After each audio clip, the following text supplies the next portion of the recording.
So hello everyone, welcome back to Hasvora Education. Today we'll be solving Chemistry 9701 Paper 1 Variant 2, and this is the February March 2025 variant.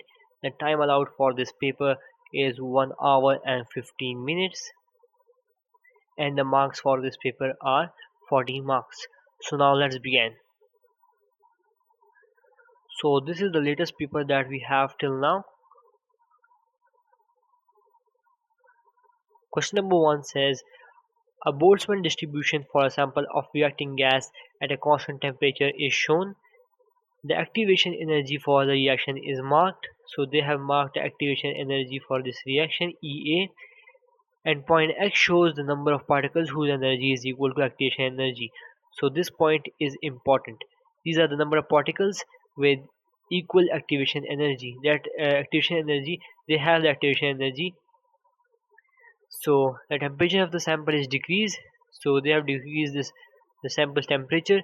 The shape of the distribution curve changes, which point could show the number of particles whose energy is the same as activation energy at the new temperature.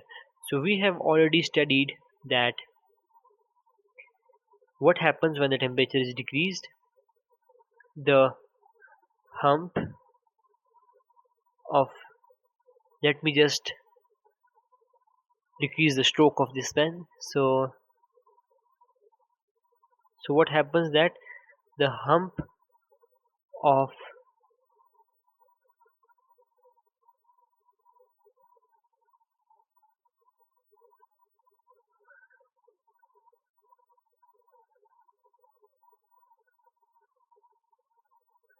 the hump of the curve becomes more taller,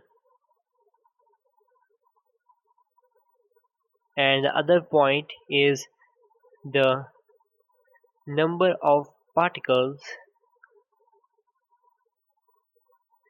with activation energy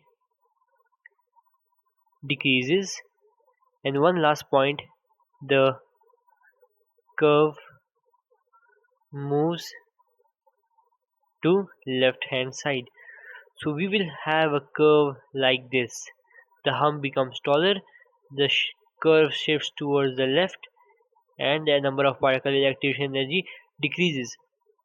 So let me just remake this. This is a bit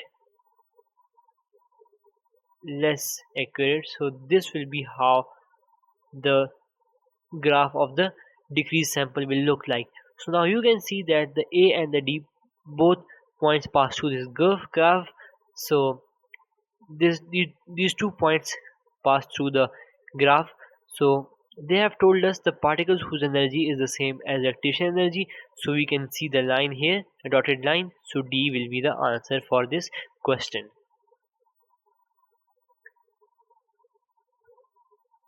Question number 2 says, crystals of copper 2 nitrate are prepared by adding an excess of malachite to nitric acid. So they are reacting malachite with nitric acid, and the formula of the malachite is copper 2 hydroxide dot copper carbonate, and they have given us the MR. 12 gram of malachite is added. So 12 gram of malachite is added to 30 cm cube of 1.45 mole per dm nitric acid. What mass of malachite is left unreacted when the reaction is complete? So they have asked us the unreacted mass of the malachite. So first of all, what we will do is that we will form the equation for this reaction. So we know that copper 2 hydroxide dot copper carbonate, which is the malachite, it reacts with HNO3. We will leave some space for the balancing. This reacts to give copper 2 nitrate, so it will be CONO3 minus whole twice, and then plus, it gives CO2 plus H2O. How do I know this, that it gives CO2 and H2O? Because it is like a typical carbonate and nitric and acid reaction, and it also has the hydroxide, so it will also give water. So now let's count the number of copper. So here are 2 coppers on the reactant side, so we will place 2 here. Now let's just you can say calculate the number of nitric acids, the nitrates and nitrate atoms here. So nitrogen atoms are one only on the reactant side, while it is two, or I will say four. So 4, because we have multiplied the 2 with copper nitrate, so it will be 4 nitrogen atoms, so we will place 4 on the reactant side. Let's calculate the hydrogen atom, so it is 4 on the reactant side, while it is only 2 on the product side, so we will place 2 here. Now calculate the number of oxygen atoms, so it is 1 2 3 4 and 12, so it will become 16 on the reactant side, while on the product side it becomes 6 into 2, so it becomes 12, and 12 plus 2 plus 2, so it becomes 16. So now the equation is balanced. From this equation we know malachite and the nitric acid are in 4 to 1 ratio. Now let's find the limiting reactant. So the moles of HNO3 will be 30 divided by 1000 into 1.5. This gives us 0.045. Now let's calculate the moles of malachite. So malachite moles will be equal to 12 over 221 mass over mR. So this will become 0.0542. Now you can clearly see the moles of nitric acid are in the limiting, so it will be limiting reactant. Now we calculate the moles according to limiting reactant.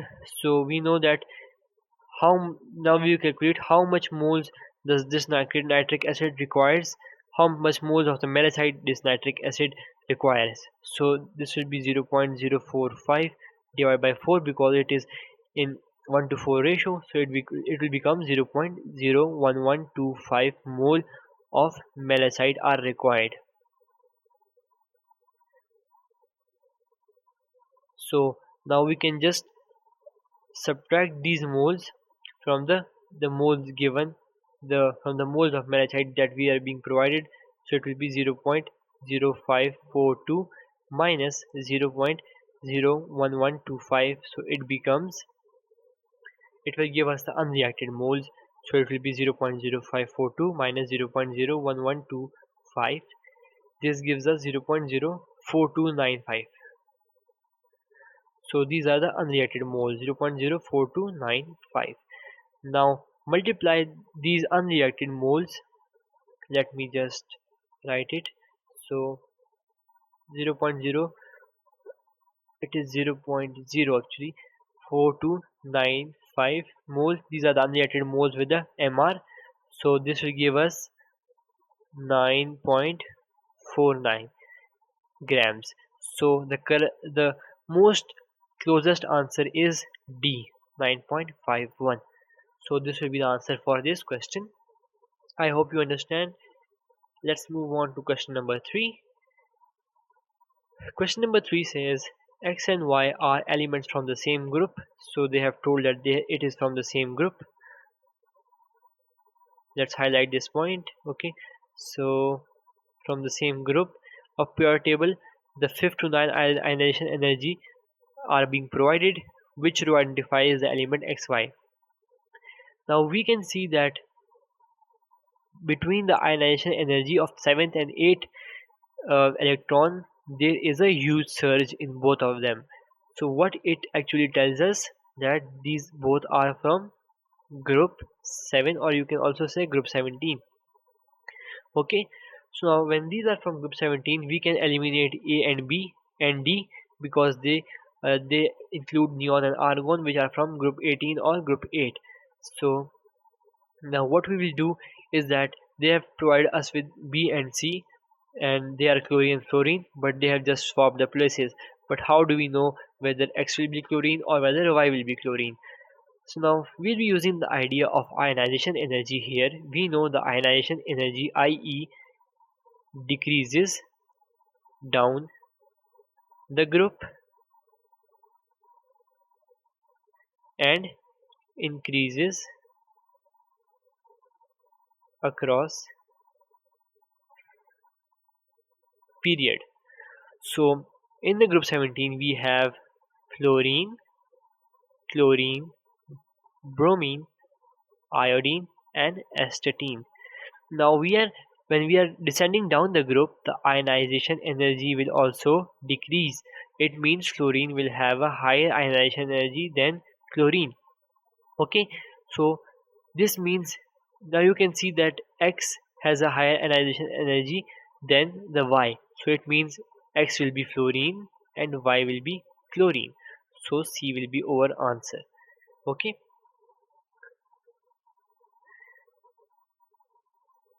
Question number 4 says an ion with a charge of -2 contains 10 electrons and 14 neutrons. What is the nucleon number?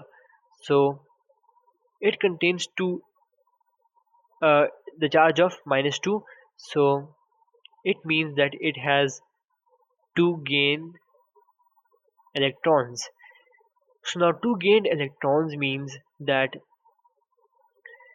it has 2 more uh, electrons than its neutral atom. Now we know electrons are always equal to the proton, but this is the case for a neutral atom. Now for an ion like this, we know that it will have 2 more electrons, so we can subtract 2 from 10, it will give us 8 electron, and this will actually be equal to the proton. So 8 protons plus 14 neutron they have already given us, so this will equal to 22. So 22 will be the nucleon number. B will be the correct answer here. Question number 5 says the structure of hormone histamine is shown.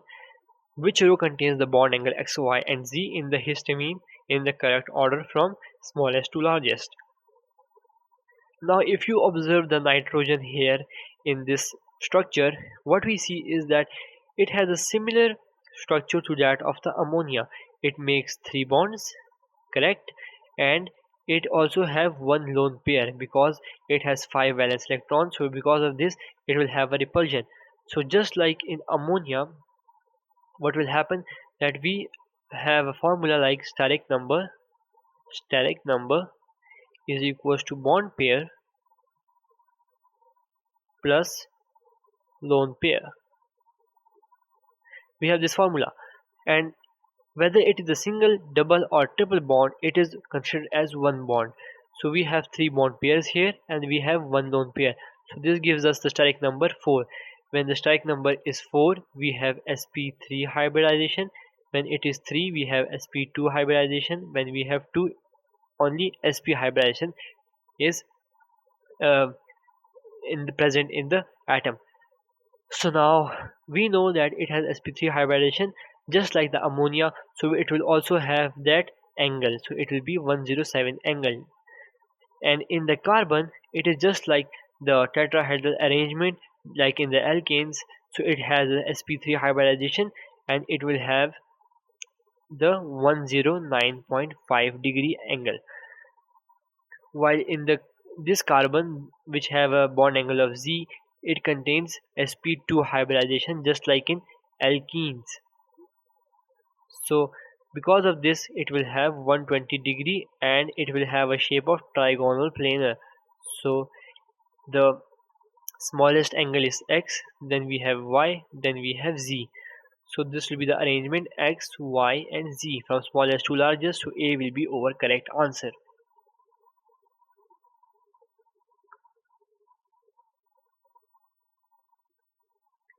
Question number 6 says when an organic acid reacts with an alcohol, a reversible reaction takes place producing an ester and water.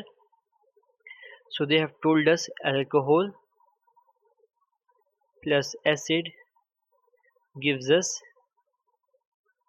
ester plus water. 0.4 mole of organic acid and 0.3 mole of alcohol are mixed and allowed to stand at 25 Celsius until equilibrium is reached. At equilibrium, 0.2 mole of ester is produced. What is the value of equilibrium constant Kc under the conditions used? So first of all, we will just make a table here. Initial, then the change, and then the equilibrium state. Then how much reactants we have? We have the alcohol,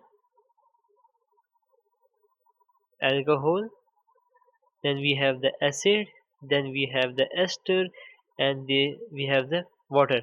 But ester and water are the products, okay? So I will be drawing a dotted line between these two so we don't confuse this. In the initial stage, we have 0.3 mole of alcohol and 0.4 mole of acid, and the ester and the water will be 0 because there is no product present initially. Now, at the equilibrium, there is 0.2 mole of ester, so it means the change will be 0.2. Now, all of them are in 1 to 1 ratio, so water will also have 0.2 change, and it will also be 0.2 mole present at the equilibrium, while this will be the same change for the acid and alcohol, but here it will be subtracted. So it will become 0.2 and minus 0.2 from this, so it will become 0.1. Now we have the equilibrium moles for each, so we can easily find Kc. It will be product over reactant, so 0.2 into 0.2 divided by 0.1 into 0.2, 0.2, 0.2 cancel, 0.2 over 0.1 is equals to 2. So this gives C as an answer for the part 6.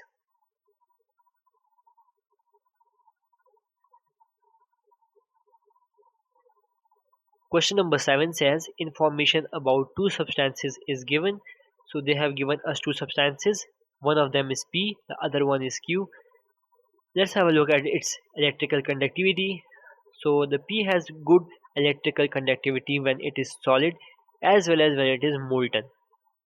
So this means it is a metal. Why? Because metals only conduct when it is solid and when it is molten, and the ionic only contains when it is molten, while for the simple molecular it does not conduct in any state. So we can just simply cross out simple molecular in giant ionic, so B and C will be eliminated. Now Q does not conduct electricity in any state, so this means they are non-metal, or you can just say simple molecular structures. So we can cancel out giant metallic and giant ionic, so D will also be eliminated. So we have gotten our answer, but let's have a glance at the effect of adding water. So when water is added to P, it reacts vigorously to produce alkaline solution. So we know that metals produce metal oxides, which are basic in nature, and they dissolve in water to produce alkalis, while the non-metals they produce acidic oxides to give H plus ions, and they are acidic in solution when they react with water. So this is an additional confirmation to our deduction. So A will be the correct answer for this reaction. Now question number 8 says an excess of zinc reacts with 8 xcm cube of 2 mole per dm cube hydrochloric acid. The gas is dried and collected. The gas occupies 1.34 dm cube at 101 pascals at 293 Kelvin. So they have given a lot of information here. So this is the data about the hydrogen that was the gas that was actually being produced, and this is the concentration and volume of HCl. So first of all, let's form the equation for this reaction. So it is a metal plus acid reaction. So zinc plus HCl gives us salt plus water, not water, H2 actually. So let's balance this equation. So we will place 2 here. This is zinc chloride 2 because it has oxidation state of +2, and this is -1. So we will place 2 with HCl. So now it is balanced. We know the gas they are talking about, this is hydrogen gas. Okay, this is hydrogen gas. Now a lot of you will do a mistake that they will use PV is equals to nRT here, but we cannot use this. Why? Because we have not been given the that you can say the any data about the mass of the zinc used. They have just stated that it was in excess. So what we could do is that we know 24 dm cube occupies 1 mole. This is actually applicable for gases. So 24 dm cube occupies 1 mole of gas. So how much will 1.34 more dm cube occupy. How much moles will occupy? 1.34 dm3. So you can just cross multiply and you will get the moles of hydrogen. So this will be 1.34 divided by 24. This gives us 0.0639. Now these are the mole of H2. How much moles will we have of HCl? So you know that H2 and HCl, you can clearly see they are in 1 to 2 ratio. Just multiply this x with 2, this x with 2, so you will get the moles of HCl. So HCl moles will be how much? Let's multiply it by 2. This will become 0.127 mole. Now what you have to do is that you will just use the formula moles of HCl is equals to concentration in volume, which is applicable for the solutions. So you know the moles 0.127, the concentration is given, which is 2 mole, and the volume is x over 1000 because it was in centimeter. So this will give you the value of x as 63.59 cm cube. So C will be the answer for this question.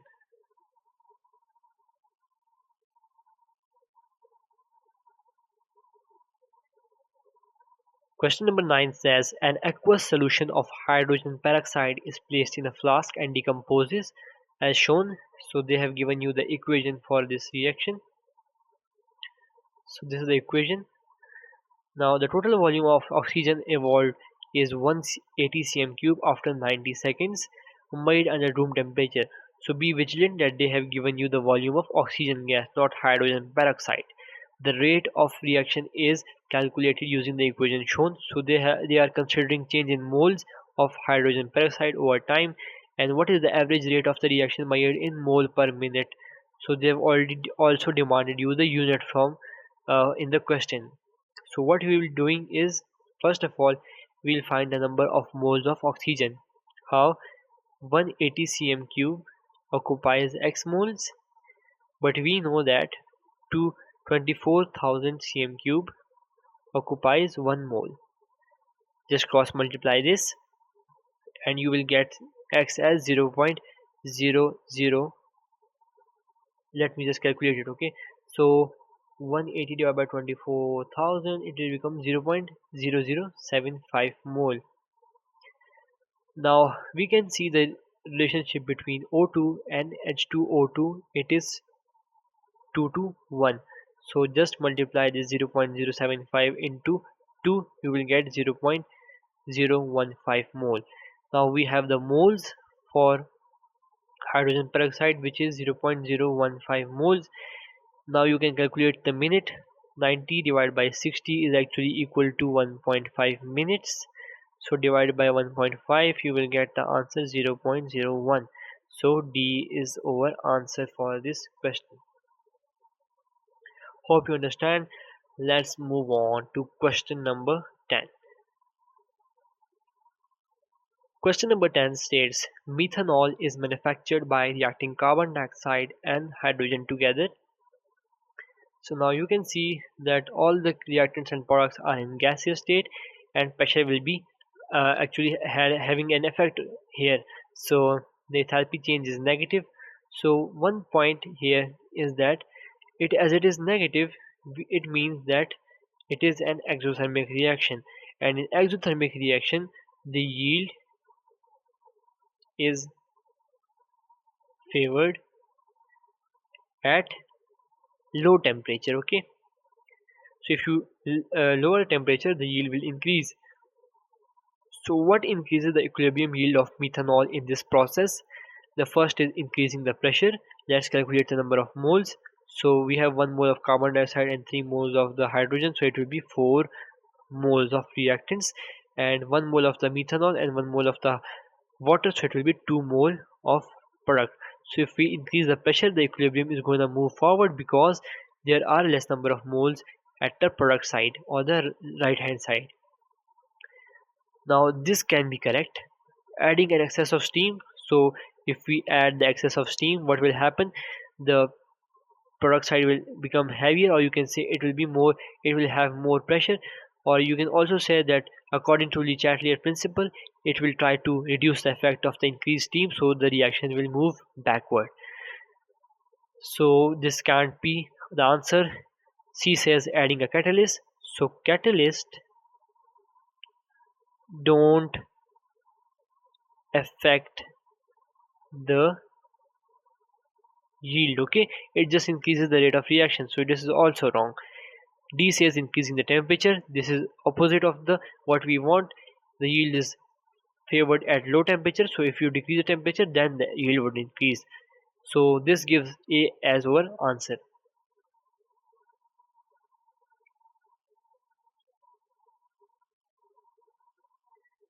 11 says the equation for the reaction of KClO3 is shown.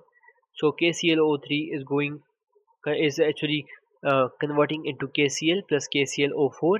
Which row is correct? Is this disproportionation reaction? And what is the oxidation number of chlorine in KClO4? So first of all, let's do the simple thing. Let's calculate the oxidation state of the KClO3, the Cl in the KClO3. So it will become, we know that potassium is always +1. We will leave the Cl as Cl, and then -2 because of the oxygen, and there are 3 atoms of -2, so it becomes into 3, and then equal to 0 because it is a neutral compound, so this will become -6, and this becomes +1, so -6 plus 1 becomes -5, and -5 will then move to the opposite side, so Cl is actually 5 here. So Cl is 5 here. Now you know potassium is +1 here, and the Cl will be -1, so the charge becomes 0. Let's calculate it for KClO4. So +1, then Cl, then -2 into 4, so it becomes -8. -8 plus 1 is equals to -7, so Cl will be equal to +7. So Cl is +7 here. And is it a disproportionation reaction? You can clearly see the +5 goes into -1, and it also goes into +7. So it is oxidizing and reducing at the same time. So yes, it is. So B will be the answer for this question.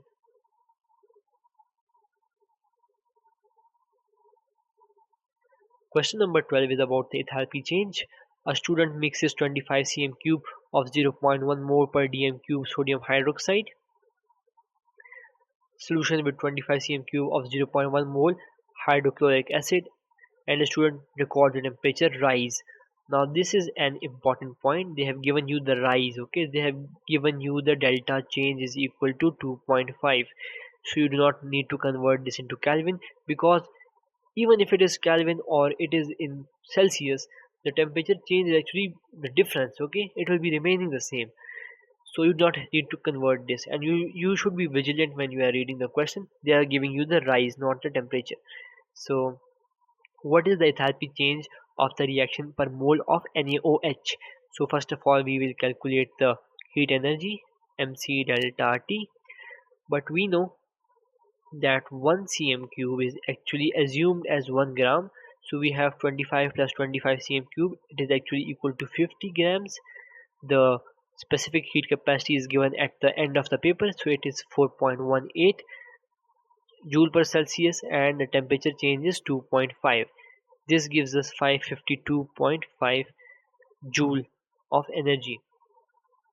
But now they have demanded the enthalpy change of reaction per mole, so it means they are asking for 1 mole.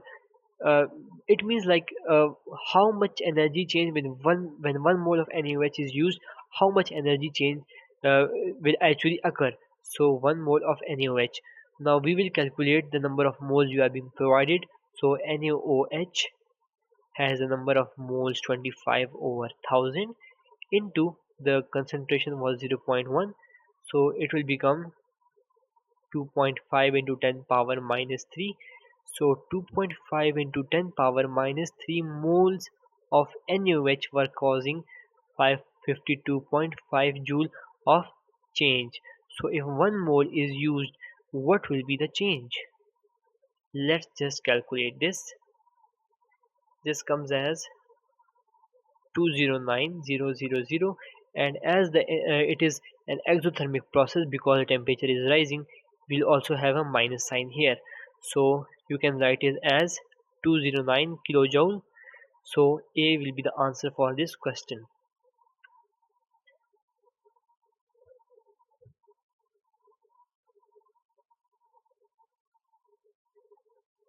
MCQ 13 is about the Hess cycle. So carbon monoxide and methanol can react together to form ethanoic acid. Standard enthalpy change of combustion are given in the table. So what is the value for delta HR for the reaction between carbon monoxide and methanol? So now they have given you the standard enthalpy change of combustion for each of the compound. When actually they usually give you the enthalpy change of formation, but this is a bit different. In the enthalpy change of formation, in case if they have given you enthalpy change of formation, we just draw the arrows like this, and then we say that these three are made of the same constitute elements, which will be carbon, oxygen plus hydrogen. Okay, but this is a different scenario. What you have to do is that, let me make you understand. So this will be CO plus CH3OH. Methanol gives C gives you CH3CO2H. So now this is the delta HR. Okay, this is the delta HR. So now if we combust this or this or this, these three of them are made of the same elements, carbon, oxygen, hydrogen. So they will give combust to give CO2 plus H2O. Okay, so now we can just write the combustion data for these, because one more is only evolved. So this will be minus 283, and for the methanol it will be minus 726, and for the ethanoic acid it will be minus 874.1. We will draw a loop like this, so this will become delta HR, and as the minus 283 and minus 726 is in our direction, we will take the sign as same, so it will be minus 283 minus 726, and the minus 874 is against direction, so it will be plus 874.1. So this will be equal to minus 283 minus 726 plus 874.1. This comes out as minus 134.9 kilojoule. So P is the correct answer.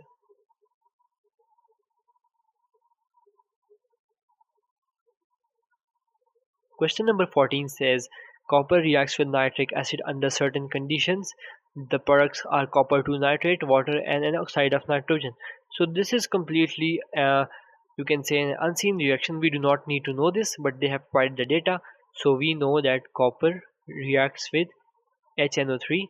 I'm leaving the space for the balancing here, and then it produces what? It produces copper 2 nitrate plus water plus the oxide of nitrogen. So I will just say it is NXOY, and they have told us 3 mole of copper reacts with 8 mole of HNO3. So I will not be changing this because they have told in the question already.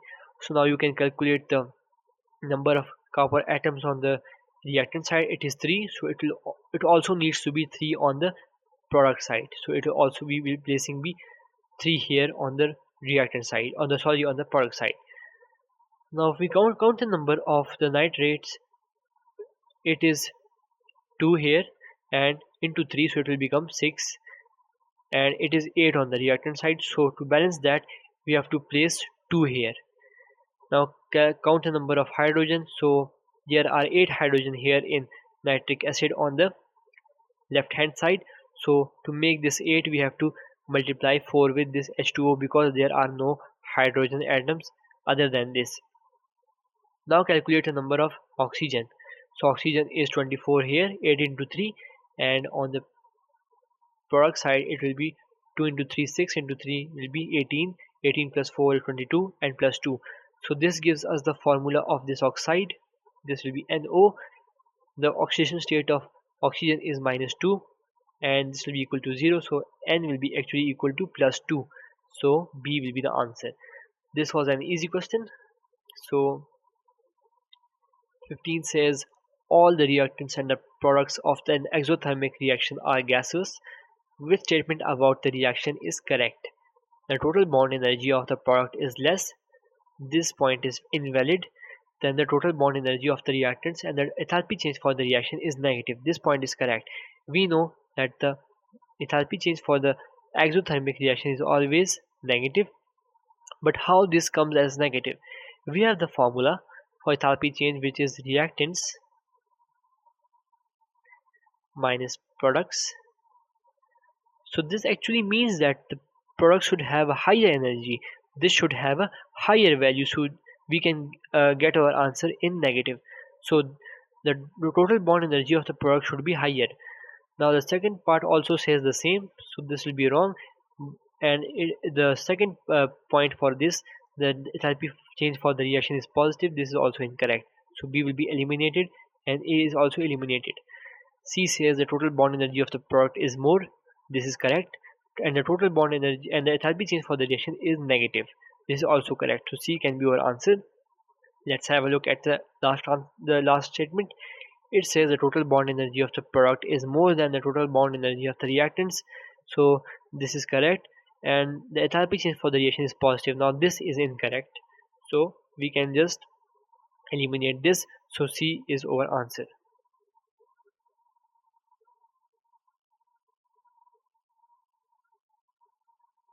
16 says propene, hydrogen cyanide, and carbon dioxide each contain pi bonds. So pi bonds are actually formed after the sigma bond. For example, if this is the first bond between carbon and carbon, the second, the third, and the after bonds after the first bond, they are all pi bonds. Okay. So which molecule contains pi bonds? So first of all, I will draw the structure of these three. So this is propene, C double bond C, C. So we have two hydrogen here, one here and three here, and this is for HCN, and this is for CO2. Now you can clearly see it has only one pi bond, so we will just eliminate propene from this.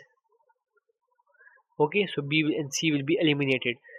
HCN has two pi bonds. You can clearly see two bonds after the first sigma bond between CN. So C carbon and nitrogen. So it will be two pi bonds. So hydrogen cyanide is correct. So we can consider this too. So and then they are asking about the CO2. So one pi bond this and one is this. So it will become two pi bonds actually, and CO2 is also correct.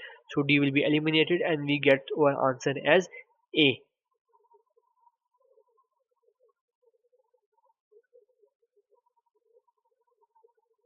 Question number 17 says Q, R, and S are consecutive elements in period 3 of the periodic table. Element R has the highest first ionization energy and the lowest melting point of these three elements. So you do not have the periodic table here. So what I will do is that I will write the period 3 elements first.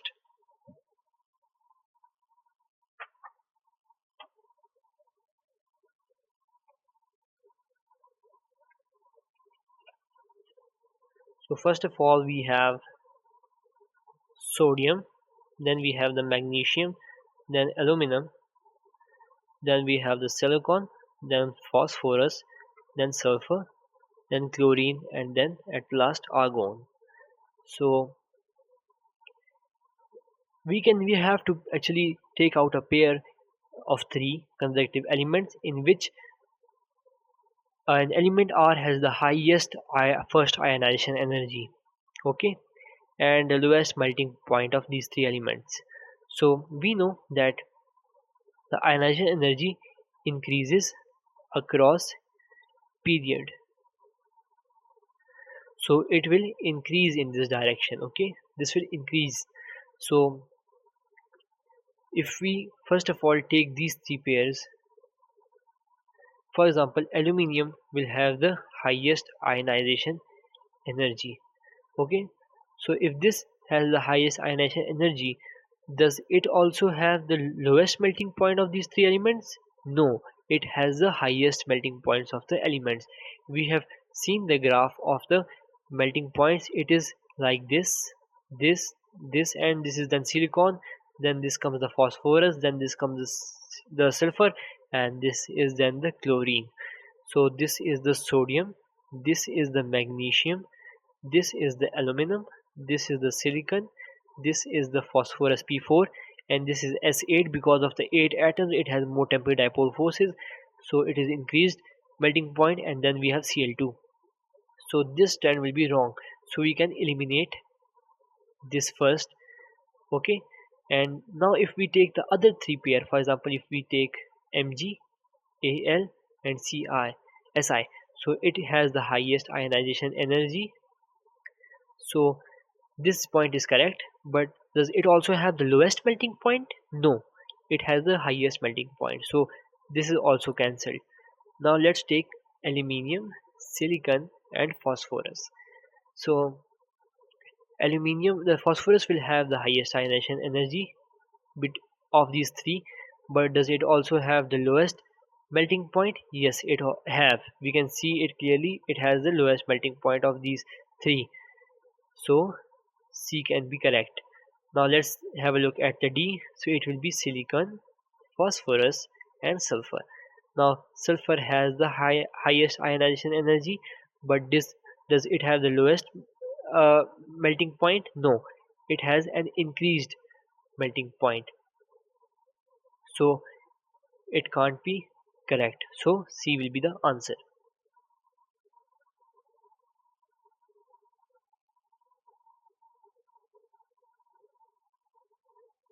Question number 18 says a reaction scheme for the group 2 metal M is shown.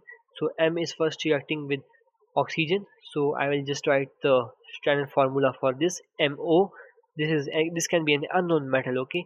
And when this reacts with water, it will form an hydroxide, MOH twice, and then reacts with the sulfuric acid, it will form MSO4.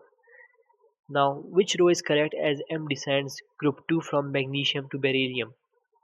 We know two trends about the group 2, or I will just list down three, okay? So, group 2 sulfates solubility decrease down the group.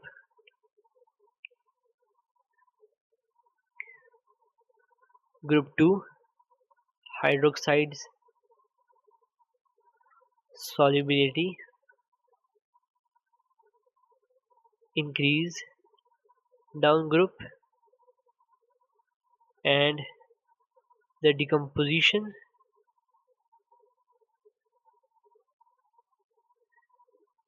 becomes much harder for group 2 nitrates and carbonates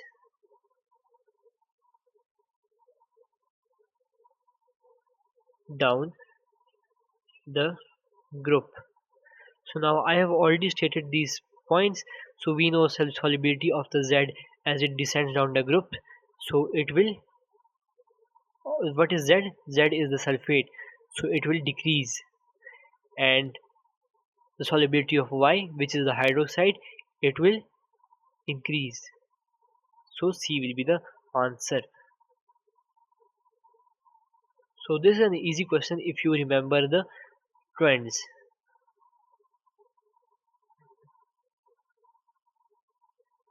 Now question number 19 states U, V and W represent different halogens. The table shows the result of 9 experiments in which aqueous solutions of U2, V2 and W2 were separately added to separate aqueous solutions containing U-, V- and W- ions. So first of all, I have to tell you 2 points that the higher halogens, like the halogens which are above, are capable of displacing lower halogens. And other point, the halide ions. Okay, now be very careful, I'm talking about the ions. They are stronger reducing agents as we go down the group. Now we know these 2 points. So U2 has, they have shown the reactions. So U2 has no reaction with U minus 1, and it also has no reaction with the other ions. So what it means, can you understand this? It means that U2 is the lower halogen, like it is somehow about this. That is why it can't displace the other halide ions from its respective salts. Okay, now V2 when it reacts with U1, U2 is formed. U2 is formed means it has been displaced from the solution, and then V minus 1 has no reaction, and V2 has a reaction. So it means that it has also been displaced.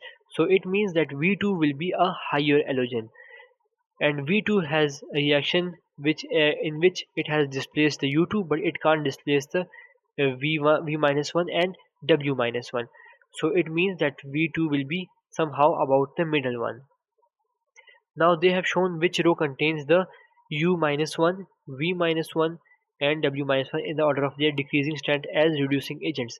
So now these are the diatomic molecules. Okay, if they have the ions like this, and this, so now I have told you they become stronger reducing agents as we go down the group.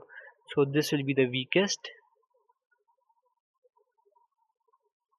and this will be the strongest reducing agents. Remember, the iodide ions, they are the strongest reducing agents. So this will be the order: V minus 1, W minus 1 and U minus 1. So C will be the answer. So you have to actually solve the question systematically, and because shortcuts will always mess up the question. Now 20th says G is either MgCl2 or AlCl3, and K is either SiO2 or SiCl4. Okay, so G aqueous, they have added drops of aqueous sodium hydroxide, and now they are having a white precipitate. So in the salts you have studied that Mg and AlCl3 and the aluminium ion both form a white precipitate with a few drops. Then when they have added excess of the aqueous sodium hydroxide, the precipitate dissolves. So now we know that only aluminium does this, and magnesium is insoluble in excess of sodium hydroxide. Now K added to water, so misty fumes and a white precipitate in a solution with a less pH. Okay, so it forms, this means that it has formed an acidic solution, and this white precipitate and these misty fumes means it can be an acidic gas like HCl.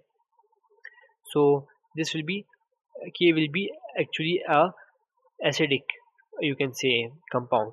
So it can't be this and this, because SiO2 does not react with water. What is SiO2? SiO2 is sand. So have you ever seen it dissolve or react with water? So SiCl4 hydrolyzes. SiCl4 reacts with water, and you should know this reaction. Okay, this is the part of your syllabus. So it reacts to form 4HCl plus SiO2. This is the white PPT they are talking about. Okay, this is the white PPT, and it will also form the acidic solution because of the HCl. So we can eliminate B and D. Now we have already deduced that it is the aluminium, so A will be the answer for this question.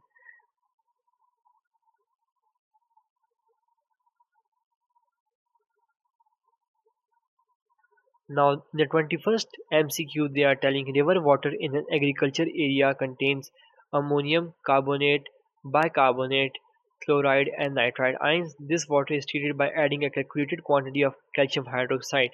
So, you remember what reaction this have? What is the precipitated form from the river water when calcium hydroxide is added?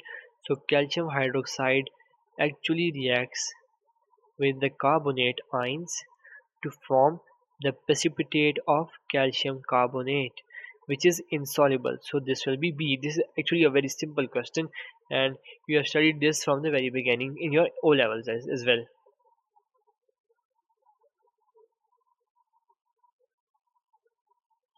Now 22 says 4 atmospheric pollutants are listed.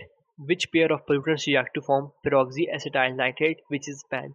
This is also a part of a syllabus, and you should have been told by your teacher that the oxides of nitrogen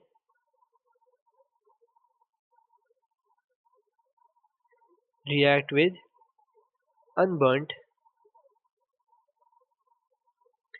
hydrocarbons to form PAN, and PAN has a structure like this H3C. This is actually CH3, but I have written it a bit opposite, and here comes the O, then O, O, and then N, double O, and O. This is the structure. So you can actually see that it contains a nitrogen atom. You do not need to remember the structure, but you should know that the sides of nitrogen and the unburned hydrocarbons which are released from incomplete combustion, they actually result in the formation of PAN. So it will be 1 and 3.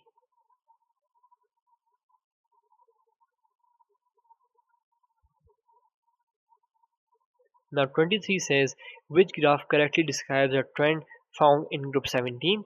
So X represents a halogen atom. So now in the first part they have said that the bond length in X2, which is they have shown as decreasing. Now this is actually incorrect because the Cl atoms are small, so they will have a small bond length. Bond length actually means the distance from nucleus to nucleus, while then the Br becomes much bigger, so the bond length also increases, and same happens for the iodine, so this will be wrong.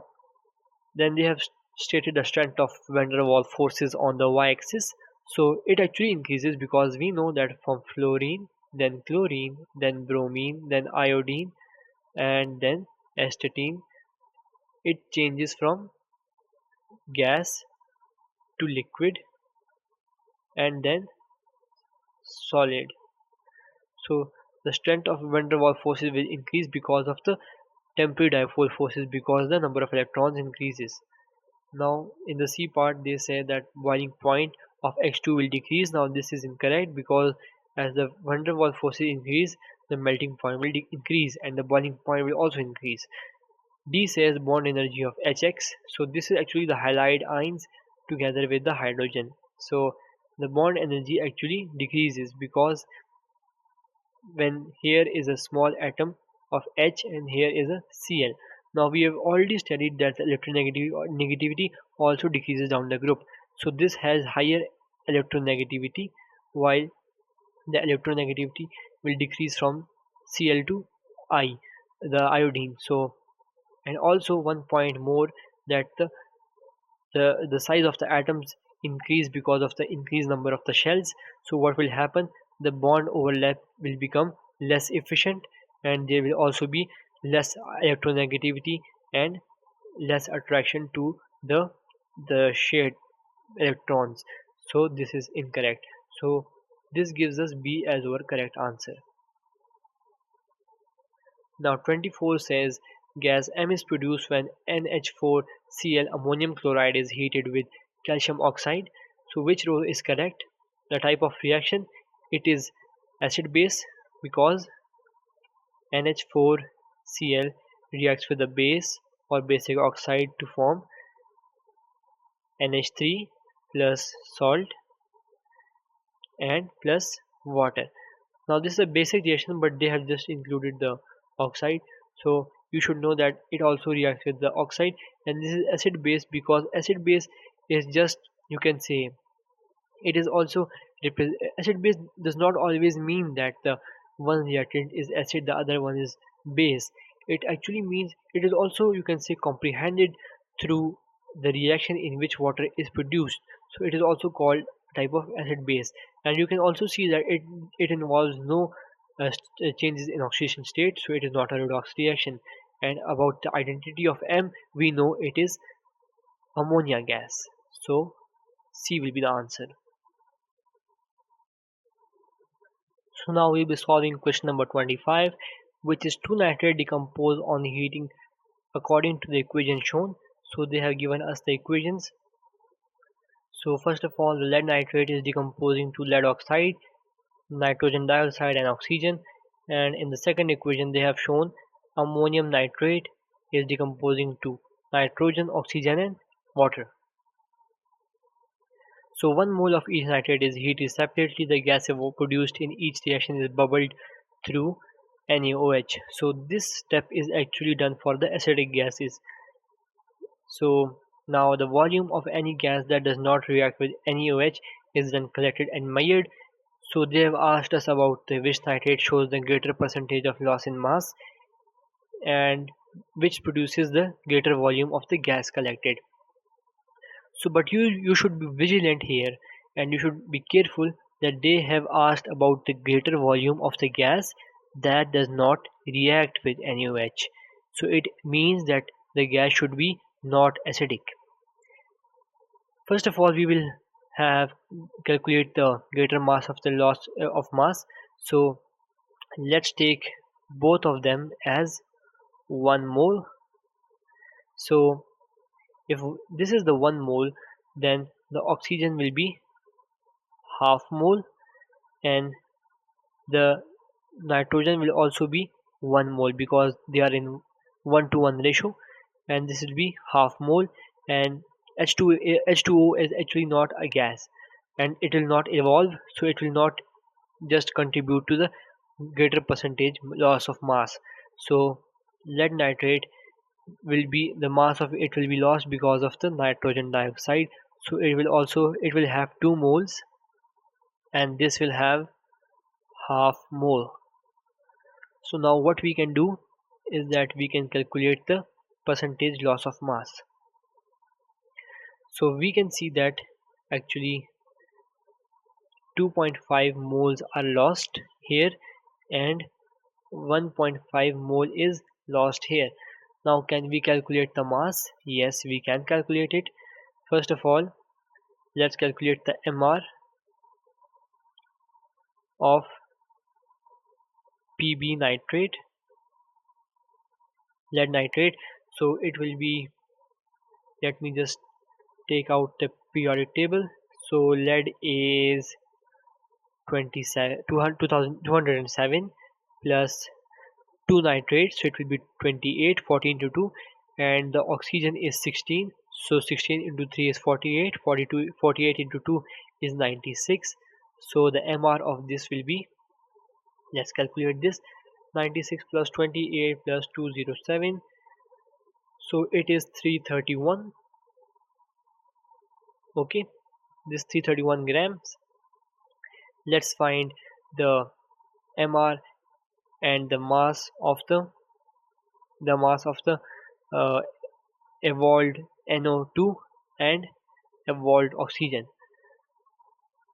So now we can see actually that these are 2 moles, so we can just multiply it by 2. So 331 into 2 should be 662.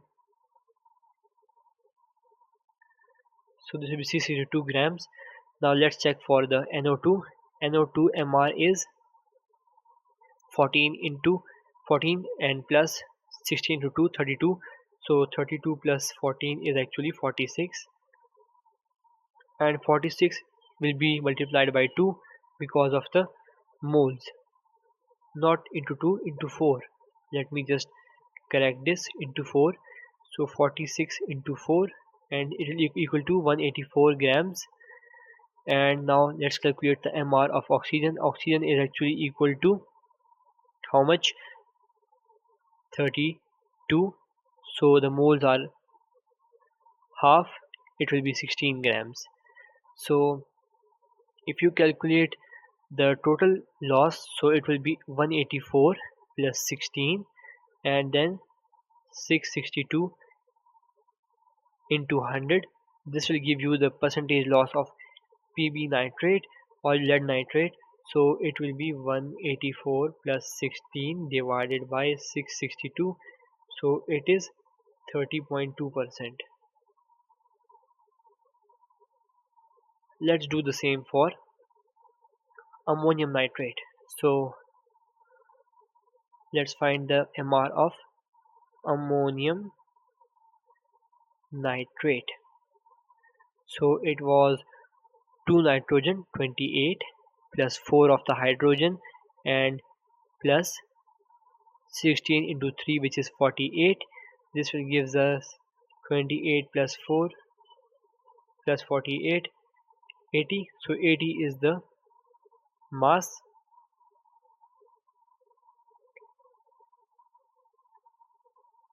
So 80 is the mass. Now can we take it into 2 because we have 2 moles, so it will be 160 grams. Let's take out the MR of nitrogen, which will be 28. So we have 1 to 1 mole ratio, so this will remain as it is. Then MR of oxygen, which we have already calculated, 32, and it will be into half. So this will become how much? This will become 16 grams. So now you can calculate 28 plus 16 divided by 160. This will give you into 100. 28 plus 16 divided by 160.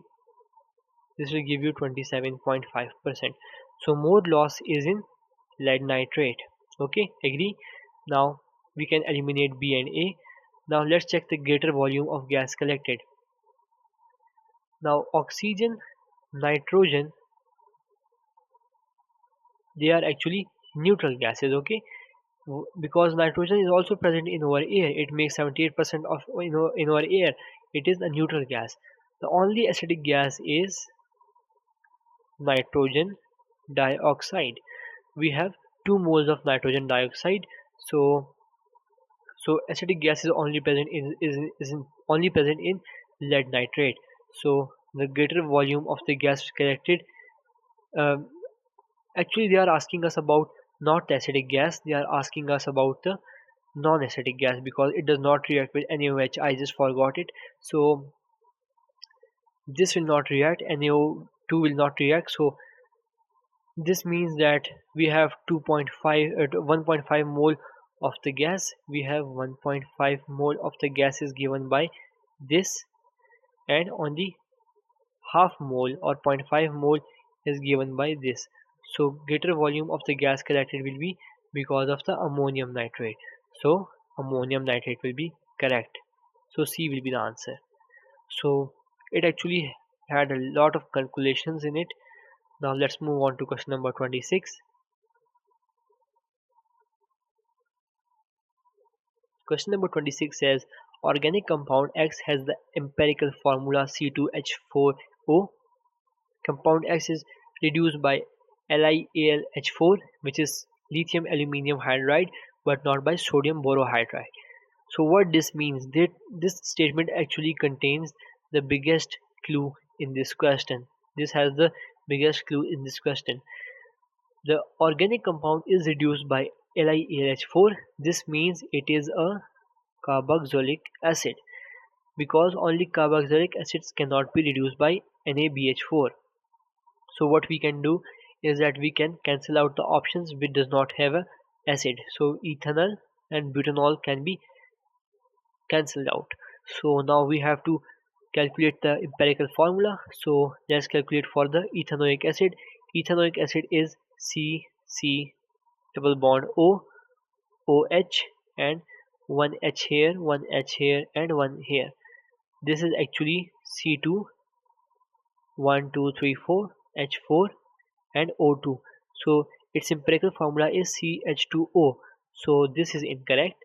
So this leaves the option D. Let's calculate it as well. So butanoic acid will be 4 carbons with the carboxylic acid group 1 2 1 2 1 2 3. So 1 2 3 1 and 5, then 6 7 8. So C4 H8 O2, this becomes C2H4O. So this matches the empirical formula given. So D will be the answer for this question.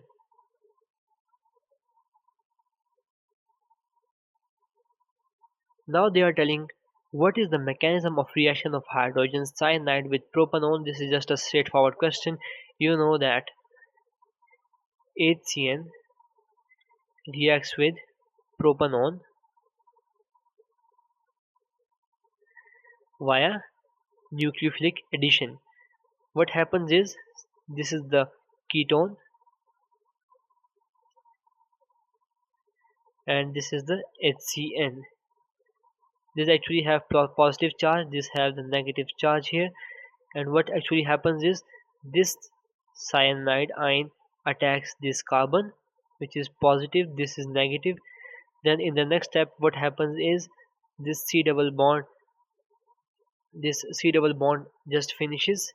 So only one bond with the oxygen with the negative charge, and we have a CH3 here, we also have the CN here and CH3 here. Now what happens, this positive H just meets this with this O, so it will form COH. So CH3 and CN and CH3. So the CN is actually added, it is a nucleophile. So this mechanism is actually called nucleophilic addition. Simple straightforward question. You do not need to do this working, but this is just a straightforward question if you know the process. 28 says which compound may be synthesized from an alkene with a formula C4H8 by an addition reaction. Okay, so which compound may be synthesized from an alkene, okay, with this formula by an addition reaction? Let's check. Okay, the first one they have told us is 1,1-dibromobutane. So butane, first of all this is butane and it has 1,1. Okay, so this is actually not possible. What is possible? Let me just list down all the possible circumstances. For example, if the double bond is between 1 and 2, okay, this is this is actually butene, okay.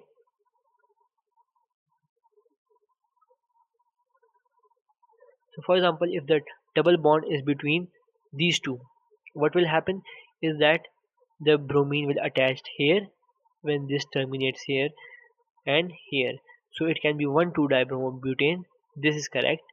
And even if it is not possible, then what can actually happen? It can be between the 2 and 3 carbon.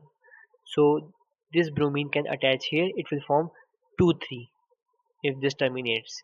Okay, it can form 2,3 dibromobutane. So we do not have such option here. So the others one will be actually incorrect and B can be the correct option.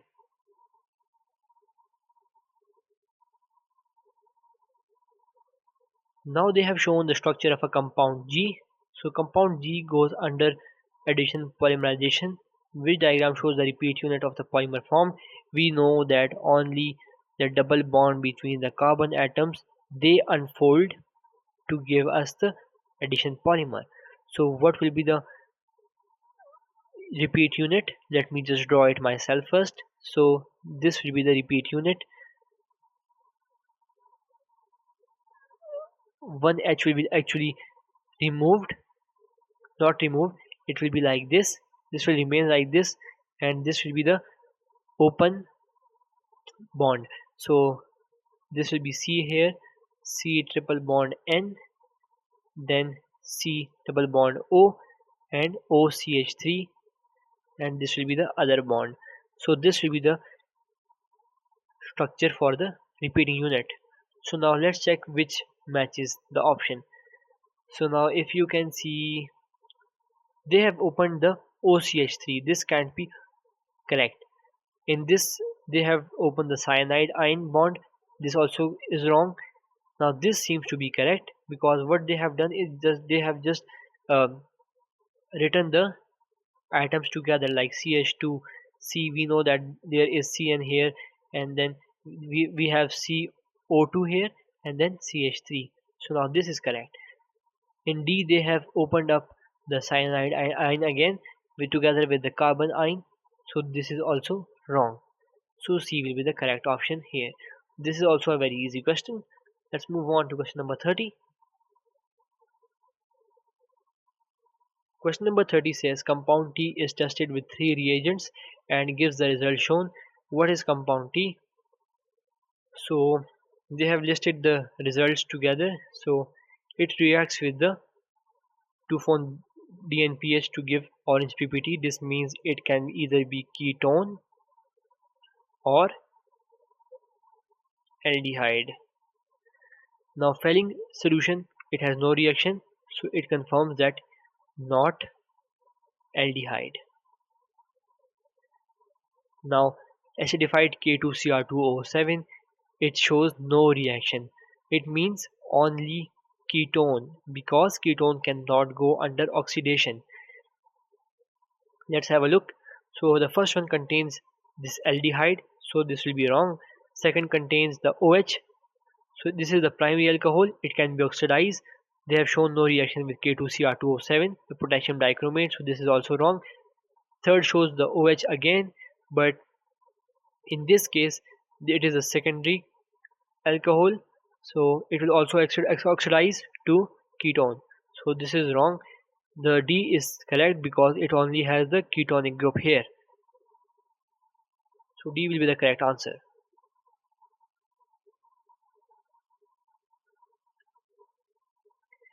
31 says reagent X is added separately to 2-methyl-butane 1-ol and 3-methyl-butane 2-ol. The visible results are different. What is the reagent X? First of all, I will draw an open structure for these. So this is butane 1-ol and 2-methyl. Okay, so CH3. This will be the structure for this. And the other one is 3-methyl. This is the 3-methyl but 2-ol. Now if you see, this has the secondary alcohol and this has the primary alcohol.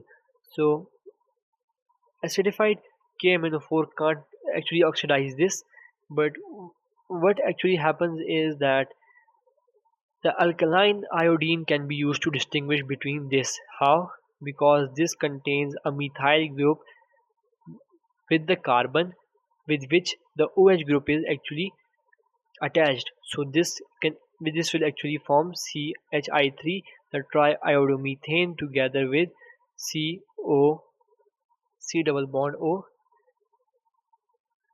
Let me just make this. So this will form C double bond O, O minus, and C2H5. This is bonded with CH3. So this will form the triiodomethane, the yellow PPT. So this can be correct, because now in the C option they have used the PCl5. This will just do the nucleophilic substitution with the OH. The chloride will be just substituted. So this is also incorrect, because this can happen in both. The acidified KMnO4 can react with both. Also sodium can react with the hydroxide to form the carboxylate ion. So the carboxylate salt can form with both of them. So this is also wrong. B will be only the correct option.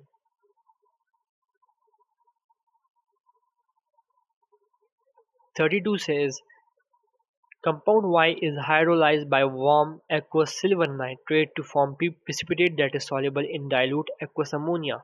What does this mean? When it is soluble in dilute aqueous ammonia, and it is soluble in actually the dilute aqueous ammonia, it means it is chloride ion, because the bromide is only soluble in concentrated, and the iodide is never soluble, so it will be chloride. Okay, let's just eliminate A and B. Then it undergoes an elimination reaction to form an alkene. Now if you see what can happen in C is that this can go under the elimination reaction, and this will just eliminate to form a structure like this. Okay, while in the D what can happen is that this carbon is actually already, it has 4 bonds, it has no hydrogen to lose, so it can't actually just, you can say, lose a hydrogen to form a double bond here, so this cannot be possible, so C will be the only option left.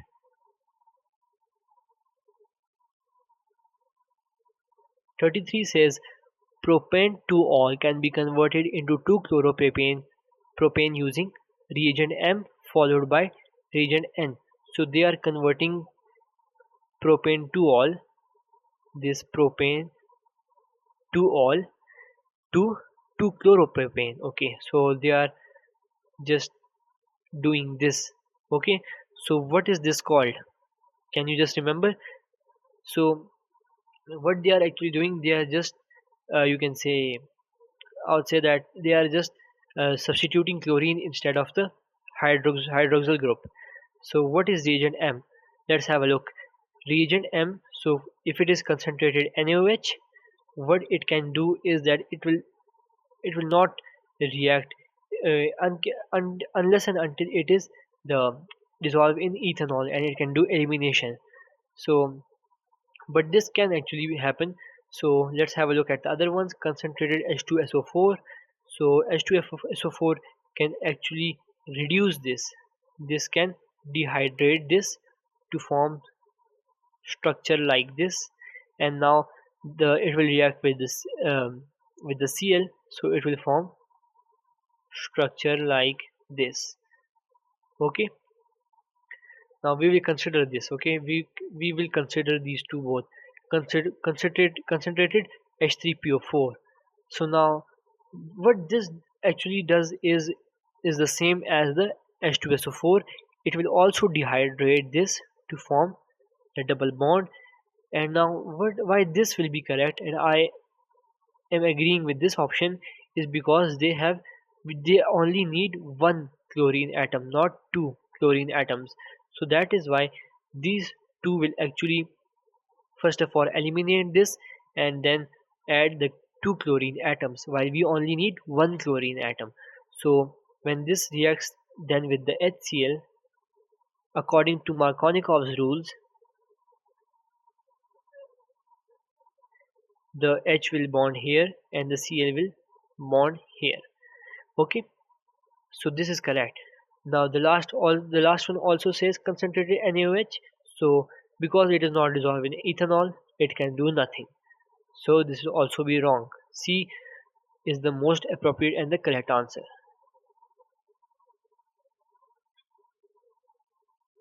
34 says skeletal formula of 4 organic compounds are shown. The first is 1, 2, 3.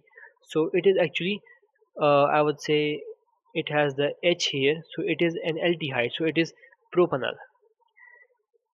Then the second is 1, 2, 3.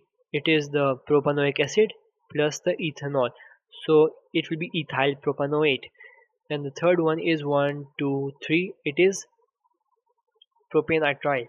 So and the fourth one is 1, 2, 3. So this will be propanol and this will be ethanoic acid. So it will be propyl ethanoate. So which two compounds when separately heated with dilute sulfuric acid produce propanoic acid as one of the products?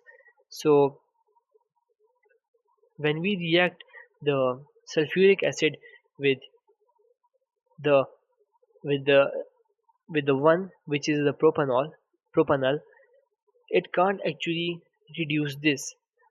The H2SO4 is actually used to reduce or dehydrate the alcohols, while for the esters and the nitriles it is used to hydrolyze them. So now, which actually gives us propanoic acid? This one, because this has 1, 2, 3 carbons on with together with the double bond O. So this will actually hydrolyze in the presence of sulfuric acid, the H ions, to form a structure like this. So this is the propanoic acid.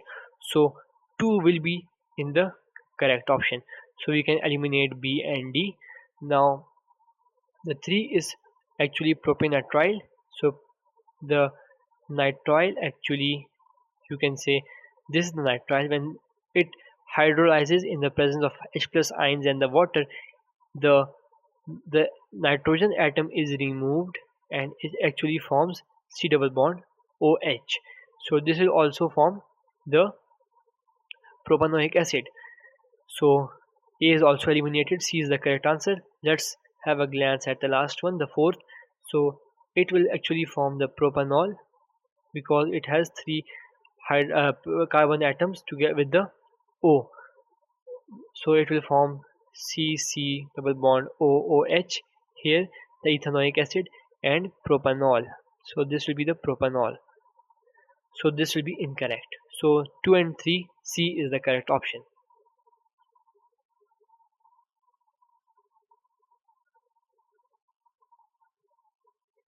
35 says 1-chloro-2-methyl propane and 2-bromo-2-methyl butane react separately with aqueous silver nitrate in ethanol. So both reactions proceed via nucleophilic substitution, we know that, and precipitate is formed. Okay, so as it is also reacting with the silver nitrate. So the time taken for 1-chloro-2-methyl propane to form a precipitate is T1, and the time taken for 2-chloro-2-bromo-2-methyl butane to form a precipitate is T2. So first of all, let's deal with the time T1, T2. I will tell you that T1 is less than T2. No, actually this will be the opposite. Let me just remove this. Let me just first form the open structure. So this will be propane and then 2-methyl and 1-chloro, while the second is butane and 2-methyl and 2-bromo. So now what will actually happen is that the bromine and the carbon bond is more weaker than the chlorine and carbon bond. So this will take less time. So T1, the T1 is for the chlorine one. So T1 will actually be greater than T2 because the chlorine and chloride bond is more stronger. It will take more time. So first of all, let's just correct this one and the D1. So we can eliminate C and A. Then let's talk about the mechanism. Now you can see that the carbon to which the bromine is bonded, it is further bonded to 2 other carbon atoms, right? So it is actually a secondary, not secondary, it is also bonded to a third one, so it is a tertiary halogenoalkane.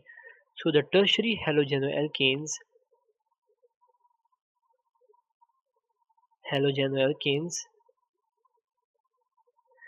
undergo SN1. So the bromo will actually go under SN1. This is wrong, and so this will go under SN1 reaction. And now you can see that this is just bonded to 1. So this is actually a primary halogenoalkane, and the primary halogenoalkane undergo SN2 reaction. Okay, so the 1-chloro-2-methyl propane undergo SN2 reaction. So B will be the correct option here. This is how you do this type of questions. Now 36 is you can say it is an easy question. The diagram shows the structure of progesterone. Which statement about progesterone is correct? So one molecule contains 4 chiral carbon atoms. The molecular formula is C19H26 and O2. So now let's just calculate the number of carbons. This is 1, 2, 3, 4, 5, 6, 7, 8, 9, 10, 11, 12, 13, 14, 15, 16, 17, 18, 19, 20 and 21. So C is 21. Let's count number of oxygen. Oxygen is 2. So we can just place it here. Oxygen is 2, 1 and 2. Now hydrogens. Now you can see this has the 4 bonds here. 1 and 2 hydrogen here. 1, 2. And this will only have 1. This will have no hydrogen. 1, 2, 3. This will have 1, 1, 2, 3, 4 and another one. 1, 2, 1, 2 and this will have 1 here. This will have 1, 2, then 1, 2. This will have another bond. 1, 2, 3 hydrogen and 1, 2, 3 hydrogen. Let's count it. Okay, so 1, 2, 3, 4, 5, 6, 7, 8, 9, 10, 11, 12, 13, 14, 15, 16, 17, 18, 19, 20, 21, 22, 23, 24, 25, 26, 27.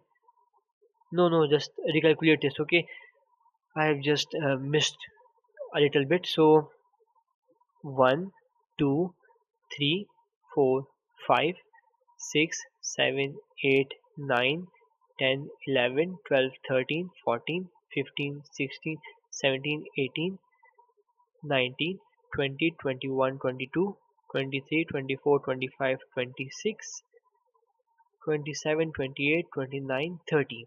So 30, H30. So which matches our option? So A and C can be just removed. Okay. So and now let's calculate the number of chiral carbons. I will just highlight it. So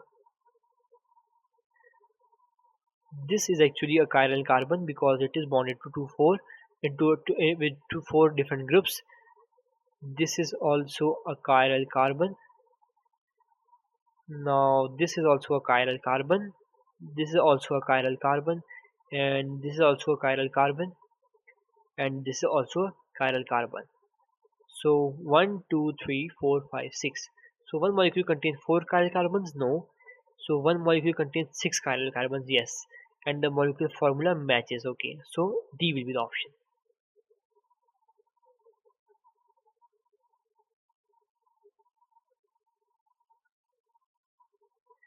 So a molecule of hexane can be cracked in a number of different ways. So 3 compounds are listed. So they have listed C3H8, C4H8 and C5H12. Which compounds are found in the mixture of products from cracking of hexane molecule? So hexane can be actually cracked to form any type of molecules, but this cannot form this pentane, because if it forms HC5H12, the only thing that will be left is CH and 2, but this is not any type of molecule, so this cannot be possible. So C, the 1 and 2 can only be the possible, because if C6H14 undergoes cracking and it forms C3H8, it has C3 and H6.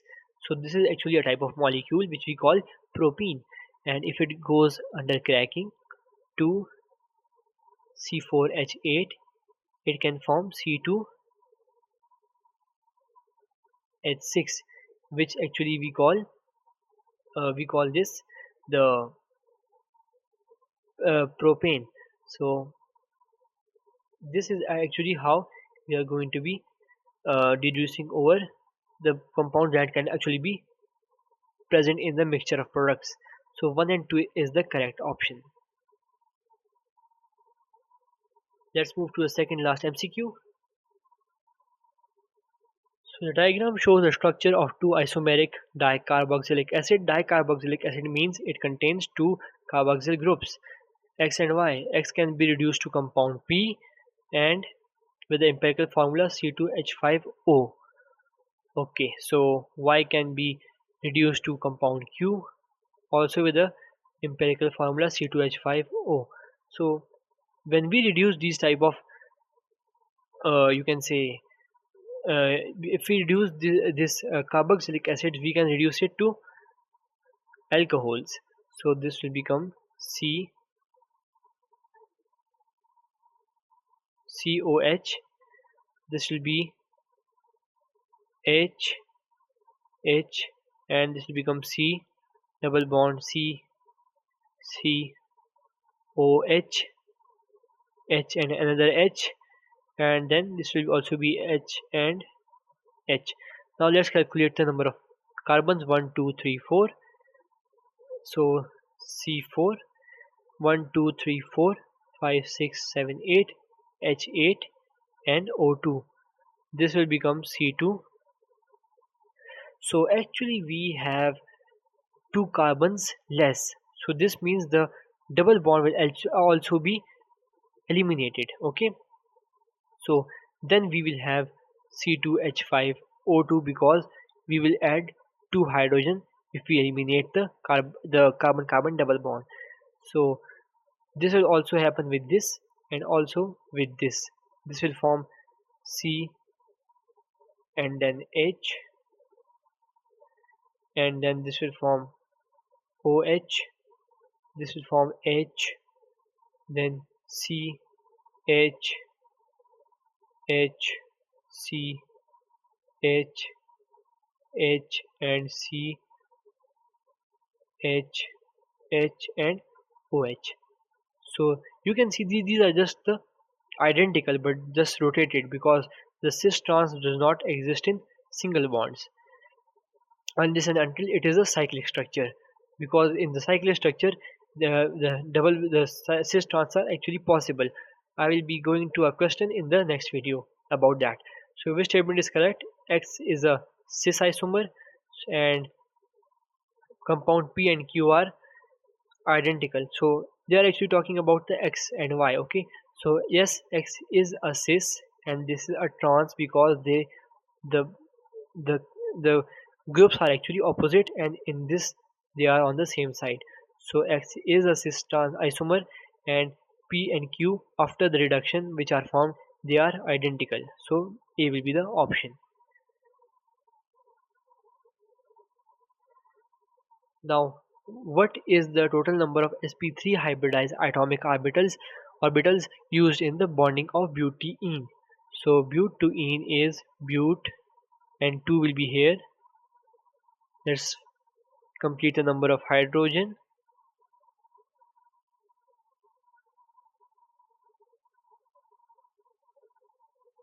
This is how the number of hydrogens will be completed. Now I have told you a formula which is steric number is equals to the bond pair plus the lone pair. So now can you uh, calculate the number of the steric number? The carbon has 4 bonds and 0 lone pair, so the steric number will be sp3. And also have a look at the other carbons which has the sp3 and it has 4 bonds. One is this and the other is this. This have 3 bonds, so it will have sp2. So they are asking just about sp3, so it will be 1 2. So A is the correct answer. Now 48 says compound L contains carbon atoms. It is analyzed in a mass spectrometer. The table shows the relative abundance of the only two peaks recorded with mass to electron ratio greater than 127. How many carbon atoms are present in one molecule of compound L? So we have the formula for this. This is just a simple question. So 100 into abundance of M plus 1 peak, and then divided by 1.1 into abundance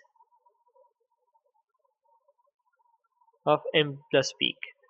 Okay, so 100, this is the M plus 1 peak because it has 1 greater than the 128. So 100 into 5.5 divided by 1.1 into 50. Let's calculate this. This becomes 550 divided by 1.1 into 50. This gives us the answer 10.